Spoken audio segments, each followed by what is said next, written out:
So ayan mga keepers, may napansin lang tayo dito sa isang rep tab natin. Yan, may mga maliit na bilog yan oh. Yan, ano kaya yan, comment down below yung mga nakakaalam kasi marami dyan sa nakadapo sa dahon. Yan oh, parang kinakain ata nila yan na dahon dyan. Yan, yung mga bilog na bilog yun oh, yung bilog na bilog. Yan, sobrang rami kasi yun oh, mga nakadikit sa rep tab natin. Yun oh.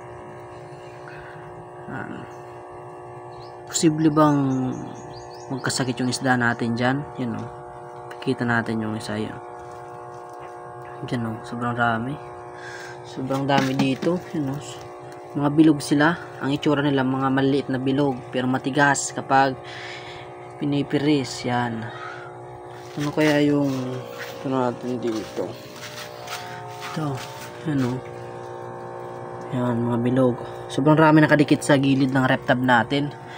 Yan, ano kaya yan, comment nga kayo mga keepers kung alam nyo yung tawag dito sa mga nakadikit dito sa plants natin. Yan, kaya yung mga plants natin parang mga namamatay yung iba dito. Kinakain ata ng mga bilog na to, you know, maliit na bilog, kinakain ata nila yung plants natin. Yan, sobrang rami nakadikit dito sa iba, wala naman itong walang plants. Yan, wala dito kahit may plants dito wala naman ako nakikita. Dito lang and dito, yan, may mga nakikita pa ako dyan oh, pero dito medyo malalaki na yung bilog. Sa kabila, yan, wala dito, kahit may aquatic plants dito wala yan. Dito lang talaga napansin ko sa mga cool gold natin. Yan, ano ba, comment daw below kung baka mahawaan tong natin or madapuan ng sakit. Comment nga kayo kung nakakahawa yung mga bilog para mapag water change natin to. Yan, or kung ayos lang. Yan, comment kayo dyan kung wala naman yung problema sa ating mga isda, kung hindi naman sila maaawaan nga ng sakit.